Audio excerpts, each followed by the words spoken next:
दुनिया भारत को जिन मोहनदास करमचंद गांधी के नाम से जानती है, आज उनकी 151वीं जयंती है, या कहें कि उनके जन्म को 150 साल पूरे हो गए हैं। और पूरी दुनिया में मोहनदास करमचंद गांधी, या कहें कि हमारे बापू के जन्मदिन को नॉन वायलेंस डे के तौर पर भी मनाया जाता है। आज ये नॉन वायलेंस डे और भी ज्यादा हमें लगता है कि ज्यादा जरूरी हो गया है, जब दुनिया के कई देश एक दूसरे के सामने सीमाओं पर तने हुए हैं और अपने जो इशू हैं उनका हल हिंसा से निकालने पर उतारू हैं। साथ ही साथ हम जानेंगे कि कैसे गांधीयन विचारधारा ने भारत समेत पूरी दुनिया पे असर डाला। मैं हूं वर्तिका और मेरे साथ मौजूद हैं समाजशास्त्री और गांधी विचारधारा के व्याख्याता, जेएनयू के सोशियोलॉजी डिपार्टमेंट के retired professor Anand Kumar. Sir, बहुत बहुत स्वागत है आपका। बहुत धन्यवाद आपको वर्तिका जी, बहुत धन्यवाद। जी सर, सबसे पहले तो आपसे ये जानना चाहेंगे कि आपने एक किताब लिखी है, गांधी, लोहिया और जयप्रकाश और हमारा समय। इसमें आपने ग्लोबलाइजेशन ऑफ द गांधीयन वे को पूरी तरीके से डिस्क्राइब किया है, इसकी व्याख्या की है। तो आपसे सबसे पहला मेरा सवाल यही रहेगा कि जब गांधी के जन्म को 150 साल पूरे हुए, दुनिया में उनके जन्म को नॉन वायलेंस डे के तौर पे मनाया जाता है, आज उनकी 151वीं जयंती है। ऐसे मौके पर आपको क्या लगता है, आज गांधी के विचार या गांधीयन विचारधारा आपको कितनी रेलेवेंट लगती है? देखिए, गांधी का जो रास्ता था और है, वो अन्याय से मुक्ति का रास्ता है।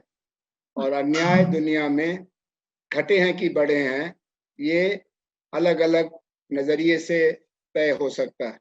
अगर हम जी, खाते पीते घर के हैं, पुरुष हैं, दुनिया के उस हिस्से में रहते हैं जहाँ पर तरक्की है, या किसी देश के उस हिस्से में रहते हैं जहाँ रोशनी है, पानी है, हवा है, सुरक्षा है, रोजगार है, दवाई है, तो हम कहेंगे दुनिया में अन्याय घटा है और अहिंसा बढ़ी है, न्याय बढ़ा है।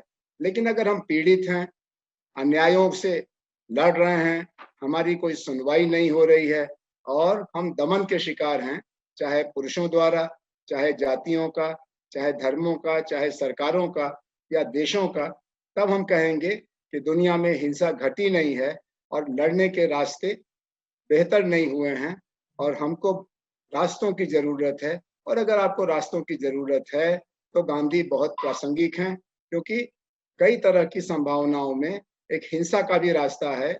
आपकी किसी ने एक आंख निकाली तो आप भी उसकी दो आंख निकाल लीजिए, और अगर किसी ने आपके साथ अन्याय किया तो आप उसके खिलाफ खड़े होइए निडर बन करके, और लोग आपके पक्ष में खड़े हों।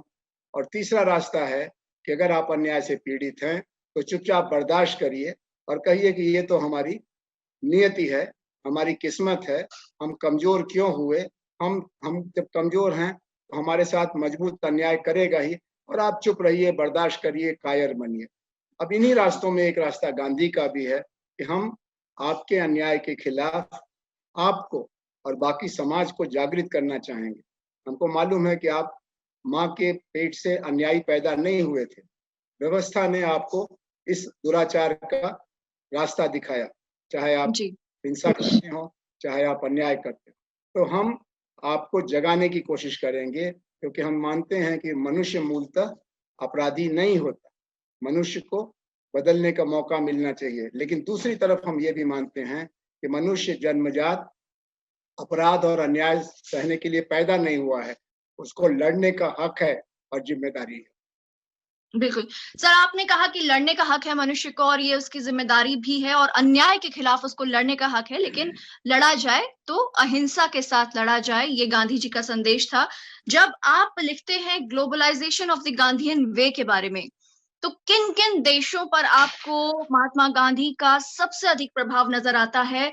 और जैसे कि बात करें अगर खास करके साउथ अफ्रीका की और अमेरिका की, तो इन देशों के खास रेलेवेंस में अगर पूछा जाए तो महात्मा गांधी के बारे में आप किन बातों पर खास तौर से ध्यान केंद्रित करना चाहेंगे? देखिए, गांधी का जो प्रभाव है वो उनका अपना सीधा प्रभाव नहीं है। गांधी ने भी इसको बताया था कि जो बातें मैं कहता हूँ और करता हूँ वो मेरी अपनी खोजी हुई बातें नहीं है, हमने खाली उनको जीने की कोशिश की है। हाँ, एक फर्क हमने जरूर बेहतर करने के लिए पैदा किया कि पहले लोग अकेले लड़ते थे, हमने अहिंसा को और प्रेम की शक्ति को सामूहिक बनाने की कोशिश की है। लेकिन मैं अपने आप में अंतिम व्यक्ति नहीं हूँ। मुझसे बेहतर लोग भी आने वाले ज़माने में आएँगे, जो मुझसे ज़्यादा असरदार तरीके से, सत्याग्रह के रास्ते से, सत्य और अहिंसा के रास्ते से अपने अन्यायों का मुकाबला करेंगे और दुनिया को बेहतर बनाएँगे। अब अगर इस नज़रिए को आप देखते हैं, तो गांधी उस रास्ते पर चल रहे थे, जिस पर कभी बुद्ध चले, महावीर चले, जीसस क्राइस्ट चले, सुकरात चले, प्रहलाद और मीरा चले। तो उस रास्ते पर कुछ लोग आज ज़्यादा चल रहे हैं या कम चल रहे हैं, यही पैमाना हो सकता है। और उस हिसाब जी, से अगर आप देखें तो गांधी को 1948 में हिंसा से डूब रहे भारत देश में गोली मार दी गई। लेकिन उसके 10 बरस बाद 1958-59 में अमेरिका में उसी अहिंसक तरीके से ना कहने की हिम्मत रोजा पार्क नाम की एक अफ्रीकी अमरीकी महिला ने दिखाई, क्योंकि अफ्रीकी अमरीकी लोगों के लिए अमेरिका में बसों में, ट्रेन में, स्कूल में, अस्पताल में, दफ्तर में बहुत भेदभाव था। और जी, उससे एक सत्याग्रह शुरू हुआ, जिससे डॉक्टर मार्टिन लूथर किंग ने पूरे अमेरिका को जगाया और खाली काले लोग नहीं बल्कि गोरे लोग भी उनके साथ खड़े हुए और अन्यायों का कुछ हद तक समाधान हुआ। यहाँ तक कि अमेरिका का उनके 40 बरस बाद एक काला व्यक्ति 2-2 बार राष्ट्रपति चुना गया, बराक ओबामा। तो अमेरिका की जी, कहानी तो ये। लेकिन जी, ये कहना कि अमेरिका में रंग भेद खत्म हो गया, वो तो सही नहीं है, क्योंकि अभी फ्लॉयड जॉर्ज को लेकर के पूरे अमेरिका में कई हफ्तों तक नागरिकों का, खास तौर पर अश्वेत विरोध नागरिकों का प्रदर्शन जारी रहा। प्रदर्शन होता रहा और उन्होंने कहा ब्लैक लाइव्स मैटर। इसी तरह बिल्कुल, से दक्षिण अफ्रीका में, जहाँ पर रंग भेद पर आधारित सरकार थी, गोरे, काले और भूरे और पीले का भेदभाव था, वहां भी एक दिन ऐसा आया, लड़ाई गांधी के मारे जाने के लगभग 40 बरस बाद एक काला आदमी, डॉक्टर नेल्सन मंडेला, जिसको 20 साल जेल में बंद रखा गया था, वो सिर्फ न आजाद हुए बल्कि उन्होंने गोरे कालों की मिलीजुली सरकार बनाई और दक्षिण अफ्रीका को रंग भेद के आधार पर चल रही व्यवस्था से मुक्त कराया। ऐसे ही पूर्वी जी, यूरोप में, पोलैंड में, चेकोस्लोवाकिया में, हंगरी में, पूर्वी जर्मनी में, जहाँ पर समाजवाद की तलाश में एक खास तरह की तानाशाही का राज 1945 से चल रहा था, उससे मुक्ति पाने का लोगों ने सपना देखा और उसमें पोलैंड के बंदरगाह के श्रमिक संगठनों के नेता ववेशा से लेकर के वहाँ हावेल, जो वहाँ चेकोस्लोवाकिया के एक नाटककार थे, इन लोगों ने समाज को गांधी के रास्ते पर चल करके नेतृत्व दिया और तानाशाही खत्म हुई। इसी तरह से तिब्बत में दलाई लामा निर्वासित किए गए, लेकिन आज दुनिया में वो घूम घूम करके बगैर चीन के प्रति घृणा फैलाए हुए तिब्बत के हक की आवाज उठा रहे। आपके पड़ोस में म्यांमार में चुनाव हुआ, वोट हुआ, वोट में अपार बहुमत जिस पार्टी और नेता को मिला, उसको सैनिक तानाशाहों ने बरसों बरस जेल में रखा, आंग सान सू की को। लेकिन उन्होंने अहिंसा का रास्ता पकड़े रखा, ना कहती रही, लोग जुड़ते गए और आज वो आजाद ही नहीं है बल्कि बर्मा की सरकार की नायिका हैं। इसी तरह से बांग्लादेश जो बना, उसके संस्थापक शेख मुजीबुर रहमान और उनके साथ लाखों लोगों ने जो पाकिस्तान का हिस्सा थे, भाषा के सवाल पर सत्याग्रह किया, अहिंसक तरीके से लड़े, सेना तक आ गई पाकिस्तान की, लेकिन आखिर में सत्य और न्याय की जीत हुई और आज बांग्लादेश एक आजाद बांग्ला भाषी राष्ट्र के रूप में दुनिया में सम्मानित है। लैटिन अमेरिका में भी इसी तरह से लगातार अहिंसक रास्तों से अर्जेंटीना, ब्राजील, चिली, मेक्सिको में लड़ाइयां हुई हैं, लोग जीते हैं, आगे बढ़े हैं। लेकिन न तो दुनिया में हथियार खत्म हुए हैं, न हिंसा खत्म हुई है और उसका कारण है कि अभी अन्याय खत्म नहीं हुए हैं। न्याय की दुनिया बनी नहीं है। घर में अन्याय है, पड़ोस में अन्याय है, बाजार में अन्याय है और सरकारों में अन्याय है। हाँ, जी, लड़ाइयाँ घटी नहीं है, लड़ाइयाँ बढ़ी हैं। इसीलिए जैसा आपने शुरू में कहा, पूरी दुनिया में 2 अक्टूबर को अहिंसा दिवस मनाया जाता है। उस मायने में दुनिया ने गांधी के योगदान को पहचाना है और सम्मान दिया है और उस मायने में आप कह सकती हैं कि गांधी के रास्ते के प्रति कल की तुलना में आज दुनिया ज़्यादा जागृत है और ज़्यादा संवेदनशील है। जी। प्रोफेसर, यहाँ पे आपसे एक सवाल पूछना चाहेंगे। आपने जॉर्ज फ्लॉयड का ज़िक्र किया। ये ब्लैक लाइव्स मूवमेंट के दौरान ही हमने देखा कि किस तरीके से अमेरिका में महात्मा गांधी की प्रतिमा पे कालिख तक पोती गई। इस पर आप क्या कहना चाहेंगे? ये गांधीयन विचारधारा को किस तरफ ले जाती है, या फिर गांधीयन विचारधारा के किस दृष्टिकोण पर हमारा ध्यान खींचती है? ये कोई नई बात नहीं हुई है। जो लोग अन्याय पीड़ित हैं और नाराज हैं, उनमें से कुछ लोग गांधी के ज़माने से ही कहते रहे हैं कि अन्यायी को खत्म करने से ही अन्याय खत्म होगा, और अहिंसा हमको कायर बनाती है, अहिंसा हमको क्रांति से रोकती है। तो अमेरिका में भी ये गांधी के प्रतिमा पर कालिख लगाना अहिंसा और सत्याग्रह के रास्ते के प्रति गुस्सा प्रकट करना। तो ये कालिख तो मार्टिन लूथर किंग के चेहरे पर लगी, ये कालिख तो ईसा मसीह पर लगी, ये कालिख तो सुकरात और बुद्ध पर लगी। दुनिया में कई हजार साल से मनुष्य जंगली तरीकों से बाहर निकलने की कोशिश कर रही है, और उसमें धीरे धीरे हम अहिंसा की तरफ बढ़ रहे हैं। लेकिन हिंसा पूरी तरह से खत्म नहीं हुई है, क्योंकि हमारे अंदर क्रोध है, अहंकार है और वासना है, और अन्याय के प्रति हम अभी भी बहुत सजग और सचेत नहीं हैं। इसलिए जब कभी अन्याय होता है और हिंसा होती है, तो उसका मुकाबला करते समय लोगों की निगाह में ढेर सारे उदाहरण आते हैं, हिंसा के भी और अहिंसा के भी।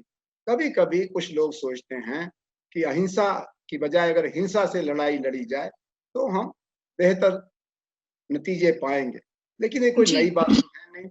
जी। प्रोफेसर आनंद, यहाँ पे आपसे एक सवाल ये हमारा होगा कि अगर 150 साल बाद भी अगर हम कहें कि गांधी ने बहुत एक गहरा प्रभाव छोड़ा, न केवल भारत बल्कि पूरी दुनिया पर, लेकिन उसके बाद भी अगर ऐसा कहीं लगता है कि हिंसा नहीं खत्म हो पा रही है या फिर अन्याय नहीं खत्म हो पा रहा है, तो क्या वाक़ई आपको लगता है कि गांधीयन विचारधारा आने वाले समय में दुनिया का नेतृत्व कर सकती है, भारत का नेतृत्व कर सकती है, अपने अपनी चिंताओं को दूर करने के लिए, या अपने विरोधाभासों के एक तरीके से किसी नतीजे पर पहुँचने के लिए? देखिए, इसमें मूल सवाल ये है कि मनुष्य कब क्रोध, घृणा, भय और हिंसा से मुक्ति पाएगी। इसके लिए कानून के राज की तलाश की गई, और दुनिया में सौभाग्य से आज एक भी देश ऐसा नहीं है जहां हिंसा को महत्व दिया जाता है।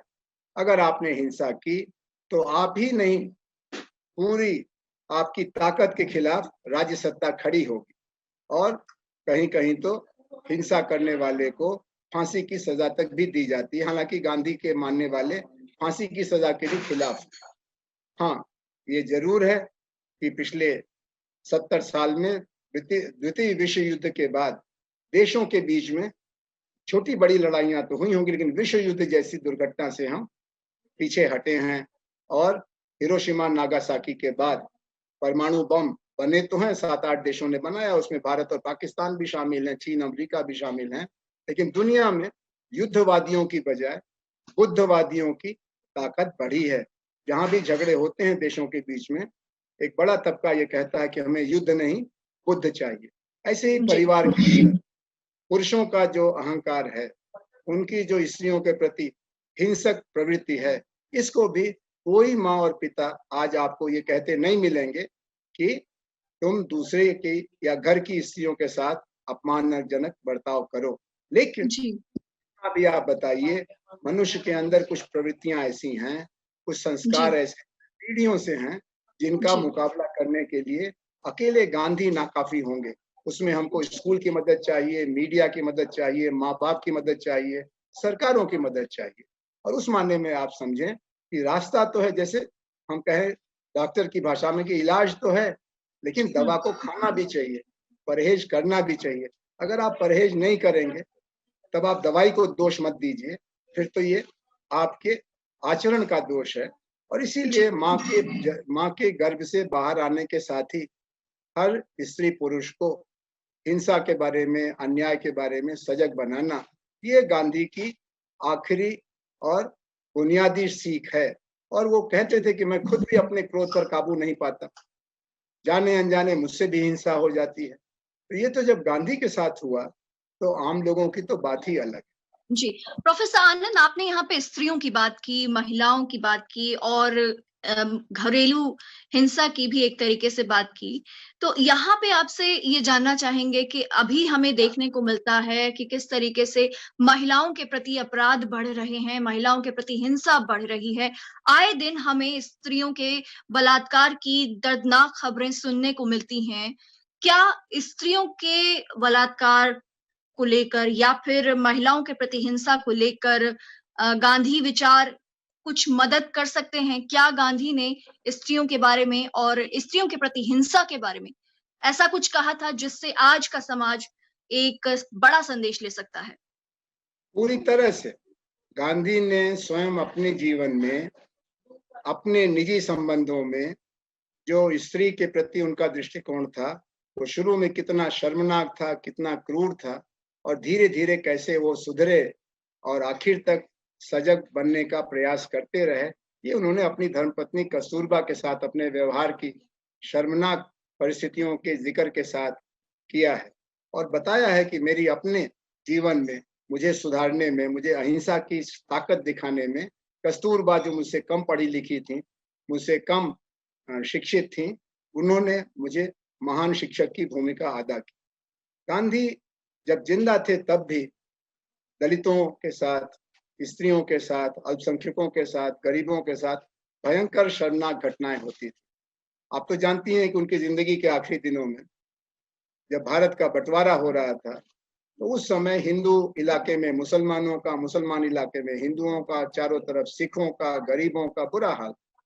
और उसको सामना करने के लिए गांधी खुद बंगाल के नोआखाली से लेकर के बिहार के पटना और फिर उत्तर भारत की दिल्ली में आए, उन्होंने अनशन किया।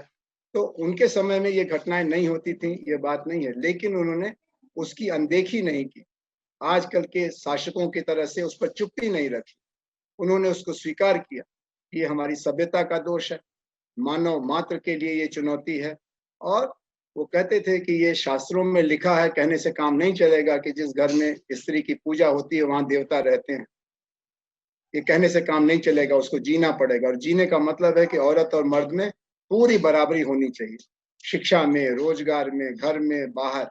और इसीलिए उन्होंने यहाँ तक कहा कि मैं अहिंसा का पुजारी तो हूँ, लेकिन उससे ज्यादा मुझे सत्य की तलाश। और अगर किसी स्त्री को अपने सम्मान की रक्षा करने के लिए आतताई की हत्या भी करनी पड़े तो मैं उसको हिंसा नहीं मानूंगा। अपनी माँ, बहन, बेटी या किसी परिचित या अपरिचित स्त्री के सम्मान पर प्रहार हो रहा हो, आपके लिए ये पूरा आपका कर्तव्य है कि आप हर तरीके से, हिंसक तरीके से भी उसकी मदद करिए, क्योंकि बिना सम्मान के, बिना स्वतंत्रता के जीवन किसी अर्थ का नहीं।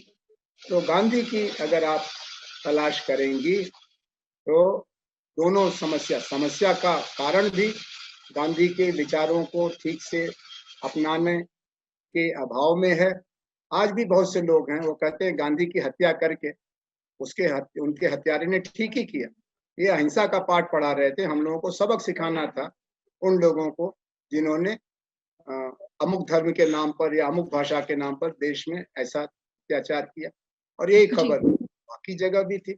लेकिन आज भी जो घटनाएं हुई, अभी घटना हुई पिछले 72 घंटे में, देश के कई हिस्सों में, राजधानी समेत ऐसी घटनाएं हुई हैं जिनको देख करके जी, उत्तर प्रदेश से, राजस्थान से और भी कई जगहों से बड़ी दर्दनाक घटनाएं हमारे सामने आई। और ये तो वो घटनाएं हैं जो हमारे सामने आ जाती हैं, मीडिया जिन्हें दिखा देता है। ऐसी बहुत सी घटनाएं होती हैं जो हमारे सामने तक नहीं आ पाती हैं, और कुछ घटनाएं शर्म के पर्दे में छुप जाती हैं, तो कुछ पुलिस थानों तक पहुंच जाती हैं, कुछ पुलिस थानों तक पहुंचकर भी न्याय के दरवाजे तक नहीं पहुंच पाती हैं। और कुछ के साथ न्याय होने के बावजूद अपराधियों के हौसले इतने प्रबल होते हैं कि जेलों से निकलकर महिलाओं के साथ अत्याचार दोबारा किए जाते हैं, उन पर दोबारा से प्रताड़नाएं की जाती हैं, उनके परिवार को, उनको डराया धमकाया जाता है और कुछ मामलों में तो मार भी दिया जाता है। तो आपको क्या लगता है, आज के समय अगर गांधी जिंदा होते तो क्या संदेश होता उनका? गांधी जी ने शुरू से कहा कि हमारे समाज की मौजूदा व्यवस्था पूरी तरह से पुरुषों द्वारा निर्मित है। इसलिए हमें स्त्री के भाव को, उसके गुण को, उसके कौशल को, उसकी दृष्टि को समाज के नव निर्माण में लाना पड़े। और इसीलिए उन्होंने राष्ट्रीय आंदोलन में अपनी पत्नी और अपने सहयोगियों से लेकर के हजारों स्त्रियों को अगुवाई का मौका दिया। और उन्होंने ये भी कहा कि हमारे समाज में पुरुष तत्व ज्यादा हो गया है। हर पुरुष को अपने अंदर स्त्री तत्व को, यानी करुणा, प्रेम, त्याग, सहनशीलता, ये तत्व लाना चाहिए। तो इसीलिए बहुत सारे लोग कहते हैं कि गांधी ने अपने जीवन में पुरुषत्व की बजाय स्त्री तत्व को बढ़ाने का काम किया, और ये बहुत से लोगों की आलोचना का कारण बनता है। लेकिन गांधी का ये सुझाव दुनिया के तमाम समाज वैज्ञानिक, मनोवैज्ञानिक मानते हैं कि ये बेहतर रास्ता है। हम जो स्त्री होने का स्वाभाविक बल है उसकी उपेक्षा करते हैं। आप जानती हैं कि अगर कोई लड़का रोता है तो कहते हैं क्या लड़कियों की तरह रोते हो। रोना क्या है? खाली लड़कियों का भाव है, लड़कों को दुख नहीं होता, लड़कों के आंसू नहीं होते, फिर प्रकृति ने आंसू बनाए नहीं होते। इसी तरह से कभी कभी हम लोग देखते हैं कि कोई लोग आंदोलन करते समय चूड़ियां भेज देते हैं, कहते हैं चूड़ियां पहन के घर में बैठ जाओ, और ये भूल जाते हैं कि स्त्रियों ने भी समाज के लिए और देश के लिए पुरुषों से कम बलिदान और त्याग नहीं किया, युद्ध में भी शामिल हुई। रानी लक्ष्मीबाई घर के अंदर मरी औरत का नाम नहीं है, उसने आजादी के लिए अपना सब कुछ बलिदान किया। बेगम हजरत महल, और वहां से लेकर के एनी बेसेंट, सरोजनी नायडू, कमला देवी चट्टोपाध्याय, और देश के निर्माण में भी। तो गांधी की दृष्टि की जब आप बात करेंगी तो उनका मानना था कि समाज में पुरुषत्व का वर्चस्व और बाहुल्य रहा है। अगर समाज का नव निर्माण करना है, सुधार करना है, तो स्त्री को बराबरी का दर्जा देना होगा, हर तरह से देना होगा, और तब शायद कुछ आशा बनेगी। जी। प्रोफेसर आनंद, आपसे अगला सवाल ये जानना चाहेंगे, आपने बहुत अच्छे से व्याख्या की गांधी के विचारों की, महिलाओं को लेकर, स्त्रियों को लेकर और स्त्रियों के प्रति हिंसा को लेकर। लेकिन अगला सवाल आपसे ये जानना चाहेंगे कि अब जब हम गांधी के 151वीं जयंती के वर्ष में प्रवेश कर रहे हैं, ऐसे में भारत जिसको विश्व गुरु कहा जाता रहा है, और लेकिन हाल ही में देखने को मिला कि भारत के बड़े नेताओं के बारे में और भारत के बारे में अंतर्राष्ट्रीय मीडिया में शायद कुछ बातों को लेकर बहुत अच्छी छवि नहीं बनी। तो ऐसे समय जब भारत अपने गांधी के 151वें जन्म वर्ष में प्रवेश कर रहा है, गांधी के किन मूल्यों का सबसे अधिक ध्यान रखना होगा भारत को, ताकि वो जो विश्व गुरु की छवि है भारत की, उसको बरकरार रखा जाए और गांधी को दुनिया उसी तरह से देखे, ये ना देखे कि गांधी के अपने देश में, भारत में ही क्या हो रहा है, बल्कि पूरी दुनिया गांधी के देश भारत को एक विश्व गुरु की तरह ही देखती रहे, और पूरी दुनिया को गांधी के सम्मान के साथ ही भारत का सम्मान भी ऊंचा लगे। देखिए, जहां तक भारत के विश्व गुरु होने का सवाल है, गुरु तो तभी माना जाता है जब वो कहे उसका आचरण भी करे। अच्छा डॉक्टर वही होगा जो मरीज को जो बताता है वो खुद भी आचरण में लाता है। तो ये तो भारत के लोगों को तय करना होगा। गांधी जी की तो हत्या हुए 70 साल हो गए, उनको जो करना था वो कर गुजरे। आप उसको स्वीकारें तो आपका भला, न स्वीकारें तो भी आपका बुरा नहीं होने वाला है। गांधी को छोड़ने से आप का क्या होगा आप जानेंगे। लेकिन जहां तक गांधी की बात है, गांधी ने भारत और दुनिया, भारत दुनिया का 6वां हिस्सा है। भारत कोई सिंगापुर या हांगकांग नहीं है। भारत मतलब दुनिया का हर 6ठा स्त्री और पुरुष। और दुनिया के जो बड़े सवाल है वो भारत के भी सवाल है। और क्या गांधी के पास उनका जवाब है? क्या बड़े सवाल हैं? सबसे बड़ा सवाल तो आदमी की भूख का है, निर्धनता का है, दरिद्रता का। गांधी के पास समाधान था कि नहीं था? उन्होंने कहा कि मेरे पास समाधान यही है कि हर आदमी औरत अपनी जरूरत की चीजों के लिए कुछ पैदा करे। और इसके लिए उन्होंने गरीब से गरीब के लिए चरखे का रास्ता बताया और श्रम के सम्मान की बात कही। आज भी सारी दुनिया में कहा जा रहा है कि आप रातों रात करोड़पति तो नहीं हो सकते हैं, लेकिन अगर आपके रोजगार की व्यवस्था समाज करे तो हर सक्षम शरीर वाले स्त्री पुरुष का इतना तो बल होगा ही कि वो शाम होते होते इतनी मेहनत समाज के लिए कर सके कि अपनी रोटी का इंतजाम करे। तो निर्धनता उन्मूलन को प्राथमिकता देना, संपन्नता विस्तार को बाद में देखें। पहली बात हम्म। गरीबी, क्योंकि दुनिया में आज भी 8 अरब लोगों में से 2 अरब लोग बेहद गरीब हैं। उनकी शाम की रोटी आज उनको मिलेगी कि नहीं, इसकी कोई गारंटी नहीं है। और ये दक्षिण एशिया में सबसे ज्यादा, पाकिस्तान, बांग्लादेश, नेपाल, श्रीलंका, बर्मा, अफगानिस्तान, भारत और पाकिस्तान। दूसरा सवाल है धर्मों को लेकर के, या दूसरे पहले हम आ जाएं स्त्री पुरुष के संबंध। सारी दुनिया की औरतें न्याय के लिए लड़ रही हैं, चाहे औद्योगिक अमेरिका हो, 70 साल तक कम्युनिस्ट रह चुका रूस हो, तथा कथित अति महाशक्ति बन चुका चीन हो, या विश्व गुरु भारत हो। औरत मर्द के रिश्ते का समाधान तलाशना अभी कोई स्थायी समाधान किसी के पास नहीं है, न तो पूंजीवाद के पास है, न साम्यवाद के पास। और गांधी ने वही कहा था कि हमारे रिश्तों की बुनियाद सत्य और अहिंसा पर होनी चाहिए। कहीं भी असहमति हो सकती है, लेकिन असहमति को आप हिंसा का आधार बनाने से रोकिए। अगर पत्नी से आपकी असहमति है, माँ से है, बेटी से है, बहू से है, असहमति का अधिकार उसको भी दीजिए। आप उसकी बात को मत मानिए, लेकिन उसका जवाब आप हिंसा से करेंगे तो घर को औरतें प्रायः कैद खाना समझती हूँ। कहती हैं घर से लेके बाहर तक चारों तरफ हमारी जिंदगी भय में चलती। भारत ही नहीं, दुनिया की अधिकांश औरतें कहती हैं अगले जन्म मोहे बिटिया न कीजो। ये मानव समाज के ऊपर बहुत बड़ा कलंक है, स्त्री का दुख, और गांधी ने उस पर बिल्कुल। और अगर इसको अगर बिग पिक्चर में देखा जाए प्रोफेसर आनंद, तो आप बताइएगा अगर मैं कहीं गलत हूं तो, कि अगर दो देश भी अपने रिश्तों में सत्य और अहिंसा को अपने रिश्तों की बुनियाद बना लें तो शायद बड़े बड़े जो विवाद हैं वो बातचीत के जरिए हल हो सकते हैं। और अगर दो देश एक दूसरे की असहमतियों को स्वीकार करते हुए, एक दूसरे का सम्मान करते हुए, अहिंसा के माध्यम से ही अपने विवादों का हल निकालने के लिए दृढ़ निश्चय हो जाएं, तो फिर मुझे लगता है कि दुनिया का रूप ही कुछ अलग देखने को मिलेगा। निश्चित तौर पर दुनिया के जितने बड़े देश आज दुनिया की अगुवाई कर रहे हैं, उन सभी देशों की सेनाएं तो हैं, लेकिन उन सेनाओं के समानांतर एक शांति आंदोलन भी चलता है।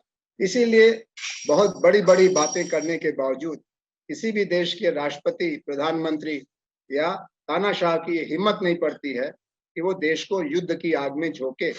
हाँ, राष्ट्रवाद तो है, लेकिन राष्ट्रवाद के बहाने हिंसा और युद्ध का जमाना लग चुका है। इसीलिए चीन को आप देखें, अमेरिका को देखें, भारत, ब्राजील, जो बड़े देश हैं, या इसके पहले जो बड़े देश रह चुके हैं, फ्रांस और इंग्लैंड, जर्मनी और इटली और स्पेन, इनके अंदरूनी राजनीति में युद्धवादियों की लगातार पराजय होती है और शांतिवादियों की, संवादवादियों की, न्यायवादियों की विजय होती है।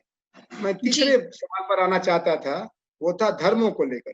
दुनिया में धर्मों की लड़ाई में जितना रक्तपात हुआ है पिछले कुछ हजार सालों में, वो किसी और बड़े सवाल पर नहीं हुआ।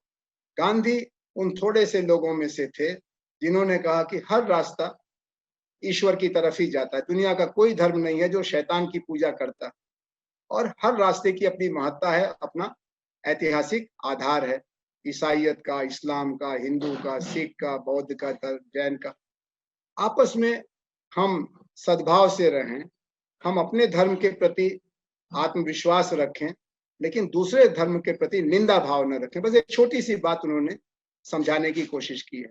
और हम और अगर इस छोटी सी बात को अगर हम हमारा समाज समझ ले, भारत में जिसको उस भारत को जिसे विविधताओं का देश कहा जाता है, उसका हर तबका समझ ले, हर समाज समझ ले, छोटे से छोटे बच्चे से लेके बड़े से बड़े तक अगर ये बात समझी जा सके तो निश्चित तौर पे हमारा समाज बहुत सुंदर बन सकता है। और वैश्विक स्तर पर अगर इस बात को समझा जा सके, परखा जा सके, और निश्चित तौर पर इसके परिणाम बहुत अच्छे निकलेंगे, क्योंकि विश्व के जो बड़े युद्ध हुए हैं उनमें जरूर कहीं ना कहीं पीछे दो धर्मों के बीच का आपसी मनमुटाव रहा है, और उसकी वजह से फिर हम देखते हैं कि कैसे दो देश आपस में लड़ भिड़ते हैं।